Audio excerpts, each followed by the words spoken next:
YouTube, what is the deal, guys? Hey, free agency started probably like 2 weeks ago. A lot of moving pieces has happened. One of the biggest dominoes in the offseason, Paul George finally signed with the 76ers.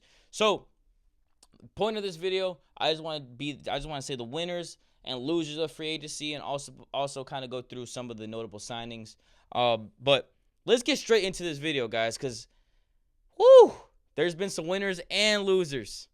Now, first loser on my list is the Warriors, guys. I know, trust me, I don't want to see them lose. I'm not a Warrior hater, but they're losers on my list for free agency so far. They lost Clay, right? He went to the Mavs. That was a big piece to them winning and stuff like that. Obviously, I know he's declined over the years, and if you go on any basketball-related post right now, someone in the comments is going to say, don't let us forget that Clay shot 0 for 10 in an elimination game, guys. I understand that. He declined a little bit, but still, that's a big piece, right? Then they waived CP3. Obviously, I don't think CP3 was affecting how the winning aspect. I just think that they traded him for I think it was like Jordan Poole and the first round pick. I don't even know what it was, guys. Basically, let CP3 walk, although they traded a lot of stuff basically for him, I guess you can say. Another thing, too, is a lot of people were saying a week ago, I think it was, a lot of people were saying that PG to the Warriors was kind of almost a done deal, right? And they said that the Warriors gave up, I think it was Jonathan Kuminga, Moses Moody, and like some picks and stuff like that to try getting Paul George from the Clippers. And the Clippers said no because they didn't want to deal him to a Western Conference team. So, right, they don't get Paul George. Now, people are saying they're pivoting to Lauri Markkanen or Zach LaVine. But I don't even know. I don't know if they're going to get one of those guys. But so far, the Warriors have not been so good in free agency. Now, the next one, guys, personally, this is for me. I think the Miami Heat have not done good this offseason, right? I understand they got that kid in the draft. I think it's Khalil. I don't know how to say his name. Something Ware. But he's a bucket, man. I seen him his first summer league game. I think he dropped 20-something points. He's a big guy, 7 foot. He looks decent, man. He looks decent. I think that's the only bright spot. But they haven't really signed anyone. They signed 3 guys to 2-way contracts. So I don't know how much that's going to help them. Obviously, they have that culture in Spo, so maybe they could turn to something. Obviously, re-signed Kevin Love to a 2-year deal. Don't know how much that affects winning. But also, they re-signed Bam, too. So that's a big step because he's one of the cornerstones of the whole franchise, the whole team. So I'll have to see what the Miami Heat do. I like the draft pick that they got. Re-signing Bam was a huge thing. And now I think they just got to go out and re-sign Jimmy Butler, and I think they'll be fine. I mean, I was talking to someone today, and the Miami Heat look like they can be decent, bro. They got Jaime Jaquez, they got Tyler Hero, they got Jimmy, they got Bam, and they got the new kid, right? So, if the new kid can play some 5 and you slot down Bam Adebayo to the 4, I think it can get really scary. But I think Miami hasn't really done too much in free agency for me. I think they're one of the losers in free agency. I don't know. People might be a little mad at me. I might be hopping on the hate train a little bit, but personally, I don't think the Lakers have done enough. I wouldn't call their free agency or their offseason a bust, but I will say that they've settled for less. I'm gonna be honest. First off, the JJ Redick signing. No hate towards JJ Redick. I hope he does well. But I think there is better candidates than him, right? But obviously they went with JJ Redick, settled for less. Now, they drafted Don't Connect from Tennessee. I think he's going to be good. He's 6'6", he can shoot. He plays bigger than he really is, right? So there's some bright side there. And what's better than pairing up LeBron James with a shooter? Hopefully he can give him some good minutes. I don't know if he'll be off the bench. But I think that's the bright spot of the whole free agency. Now, obviously they drafted Bronny. Don't know how good he's going to be. Some people are saying they wasted their pick. I wouldn't take it that far, but I don't know how much that helps winning, right? Now, you look deeper into it. LeBron James declined his $51 million player option a few weeks ago, I believe, to start free agency. Now, a lot of people, I don't know if I was the only one, but to me, I was thinking he's not leaving either way. I don't think he's going to leave. Comes out reports saying that he's taking a pay cut. He's taking a pay cut so he can get one of the top guys on the market. And bravo LeBron for doing that because he did not have to do that. He's 40 years old. He's only going to get another big payday maybe. So bravo for him to do that, right? Now, he does that. Who do they get? Not a single soul, right? They were hoping for a PG, they were hoping for a Clay, and they were hoping for a Harden, right? And by this time, pretty sure Harden had signed that 2-year, $70 million with the Clippers. Clay chose the Mavericks over the Lakers, and then PG went ahead and signed his 4-year, $212 million to the 76ers. So, personally, I think the front office hasn't been doing a good job. Bravo for LeBron to try taking that pay cut to get better guys. Obviously, he re-signed. I think it was a 2-year, $104 million deal, whatever it may be. But I think the Lakers are one of the losers in free agency. Hopefully, they do something to kind of put them back in the mix. But all these other teams are starting to get better, right? Also, too, we can't sit up here and act like the Lakers haven't really been a play-in team recently, right? I know. They lost the Nuggets last year, got swept and this and that, but after the bubble, they kind of have been on a decline, right? And they aren't really putting a good enough team for LeBron and AD to kind of get them over the hump or get them closer to winning the championship. So I'm not putting all the blame on obviously LeBron and AD for not getting them there, but the front office has to do better. And guys, another one. 2 years ago, the NBA champions, the Denver Nuggets, right? I think they're having a bad offseason. I'm going to be honest. I mean, last year, right, they lost Bruce Brown. This year, they lost KCP to the Magic. And I mean, and also, too, they lost Reggie Jackson off the bench, right? They traded him to the Charlotte Hornets for two second-round picks, right? So they're losing a lot of people. Bruce Brown last year. KCP this year, Reggie Jackson this year. Meanwhile, all these teams in the West are starting to get better, and I think the Nuggets are not doing enough, right? Enough to stay relevant or be good again, win a championship again, because all these teams in the West are starting to get better, right? The Mavs just went to the championship. They just got Clay, right? OKC, they were the number 1 seed last year. They're getting better.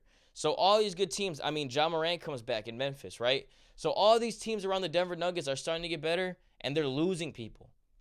So I'm going to have to put the Denver Nuggets in that losers column a little bit, right? Just like I said, they've been losing key pieces to the championship team for back-to-back years now. So Denver Nuggets, we need to see something. You guys need to do some moves, right? The winners of free agency. First one on the list, Oklahoma City Thunder, right? Obviously, they fleeced the Bulls. They got Alex Caruso for Josh Giddey of straight swap. Don't even get me started on that. You guys know I'm a Bulls fan. This is exactly who OKC needed, right? They needed one last ball handler. They needed a guy that can shoot the 3-ball well, and they needed a defender. That's exactly what Alex Caruso is. He doesn't need the ball to impact the game of winning. He could be a 3-and-D guy. He could defend. He's top 3 perimeter defender in the league.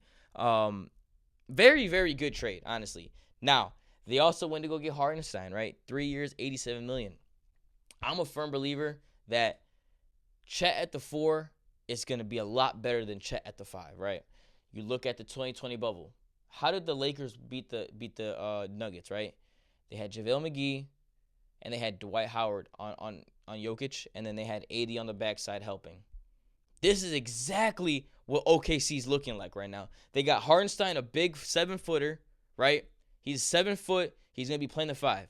You got another 7-footer that played the 5 last year, playing the 4. He's going to come around and be pinning shit off the backboard, guys. He's going to be grabbing rebounds. He's going to be dunking shit. Guys, I think Chet looks a lot better his sophomore year than he did last year. And that's not to say that Chet did bad last year. He did wonderful. He was a part of the number 1 seed. He's a part of why they were so good. But I think he takes that leap, and he's way better than his rookie year, guys. 2. Or 3, I guess you can say. They re-signed their young guys, man. Before they went to go get Hardenstein his money, they re-signed Isaiah Joe to a 4-year, $48 million, right? Then they signed Aaron Wiggins to a 5 years, $47 million, if I'm not mistaken. So they're locking up the guys on their bench. They're going out and getting more players. They're doing trades to be better. Guys, I'm going to make a whole other video about OKC. I don't know when you guys will be seeing it, but I might have to switch my full fandom or whatever my whole fan base. I don't know. I might have to be an OKC fan because they're cooking over there. Sam Presti years ago. Number 2 winner of the free agency, I got the 76ers. And not just because they got Paul George, right? They signed Paul George 4 years, $212 million. But hold on. What's up with Paul George signing in the middle of the night every free agency? Every time he's a free agent, he signs in the middle of the night. But 76ers got PG 4 years, $212 million. I love the pickup. Only thing I will say about this is the health. Just like everyone else has probably been saying, the health is my only concern. I think this is a new big three in the league, and I think it fits well. I mean, they got Tyrese Maxey, right? They just signed him to a 5-year, $204 million right after they signed PG, which I absolutely love them doing. That's a great move, and I think it all fits. They got one of the most dominant big men in the league. I think the most dominant big man in the league right now offensively, right? And then you add PG. He's a two-way wing. So you add him, and then you get a real young up-and-coming PG and Tyrese Maxey. All three of those guys are going to be doing good. And then they re-signed Kelly Oubre. I think it was a 2-year. What was it? 2-year, $16 million. He gave him good minutes off the bench last year. He's a very good player, and they got him for a low price too. So I like that. If I'm not mistaken, they also signed Eric Gordon coming off the bench too for them too. So I like that a lot. 76ers are top 4, top 3 team for me in the East for sure, guys, for sure. But winners, 76ers. Guys, the last winner for me is the Knicks. I know it might be a little wishy-washy and this and that, but I like what they did, right? They only did a few moves, but I like it. Although they did lose Hartenstein, which is a big piece in what they were doing over there. But they got Mikal Bridges, paid a very big price for him. I think it was 5 first-round picks, Bohan, and like a pick swap and a second-round pick. I don't know what it was. Pretty sure that's exactly what it was. But adding him, obviously we've seen in the playoffs, the injuries caught up to him. Injuries caught up to him against that Pacers and all these other teams, right? So adding Mikal Bridges, who's the Iron Man of the league, has played so many games, doesn't get injured a lot and often. I think adding him to that Knicks squad is very good. He could shoot the corner 3, mid-range. He could defend. I like that pickup a lot for the Knicks. Also, they kind of re-signed exactly Mikal Bridges too. They re-signed OG Anunoby. 5 years, $213 million. It's an overpay. It's an overpay for me.